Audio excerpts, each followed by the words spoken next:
your quarterback situation. I'll be honest with you. Your new head coach saying that this is that you can't name one because everybody just got there, and it's Joe Flacco and it's Jalen Hurts. Is this not Jalen Hurts' gig here in Philly?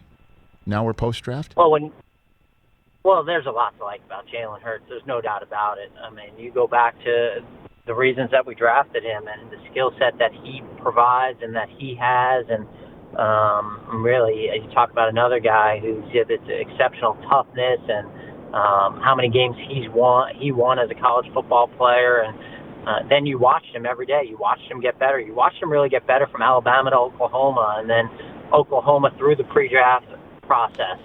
And then when we got him on the grass, seeing him and how he got better. But when you talk about Coach Sirianni, for him, everything is earned.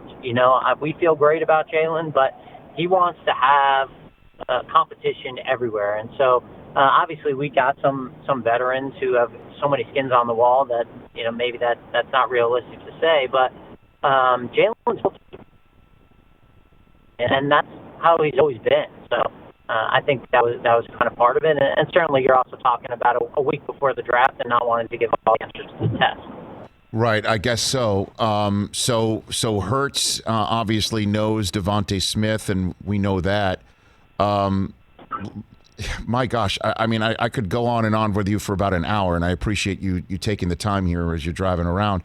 Carson Wentz, when did you realize that this wasn't working out anymore? Was it during the season? Was it during the season that's just like, okay, this is a wrap because of X, Y, and Z, that I'd love to know what you could fill in here? When did you realize that this had to end? I mean, there's been no bigger fan of Carson Wentz than myself, and really the Eagles organization. And you see it with what we did to trade up to get him and then extend him after we won the Super Bowl. And there was great communication with him and his team and his agents, who we have a great relationship with. And during the season, it was again not our most fun season, clearly, Rich.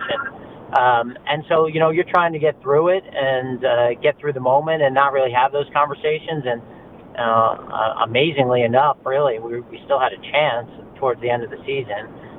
But as we went past it and went through this coaching search and had more conversations with him as well and talked to him, and we probably realized that sometimes a fresh start is best for everyone. And if it would work out for our team as well as him, maybe that was the direction that we would go in. Well, and then combined with the pick you got from Miami and the trade that we discussed at the outset of this conversation, and your own, based on if Wentz works out in Indianapolis with Frank Reich as a reunion, and everyone expects that to work out that way, you could have 3 first-round draft choices next year, and that leads to a conversation amongst my colleagues that you can utilize that to get whoever you want at the quarterback position next year, or maybe even trade for somebody else who you can't talk about right now because you don't want to get fined.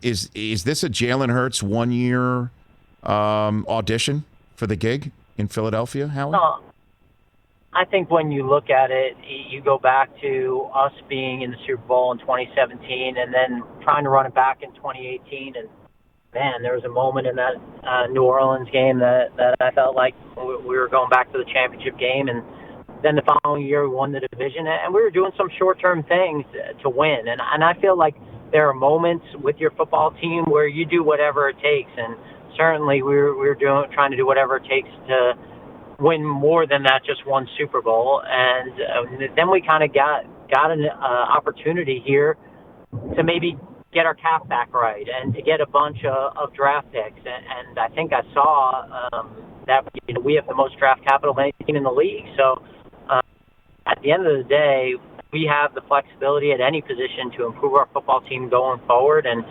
we're all proving ourselves at every position every day, including me, including everyone in our building, and getting that fire and passion back to make sure that works out. No, and obviously, it could work out with Jalen, where he's just so supremely talented and he's used to having the pressure and then the crucible of Philadelphia. And then obviously that informs your choices of what you do with those first-round selections. I am mandated to ask you this because I asked it of Kyle Shanahan the other day when he was on the show. When you heard that Aaron Rodgers was upset and that report came out on Thursday, did you maybe make a call, a YOLO call before the draft, just in the same way that Kyle Shanahan did to Green Bay? Howie? Yeah, I'll tell you what, Rich. You know, we're not going to talk about anyone on anyone else's team and any names, but you know this. Our fans know this. You know, it's our job to look at everything and any opportunities out there to improve, any avenue to make this team better. That's our job. Hey, you watched all the way to the end. Thanks for that. Watch more right here.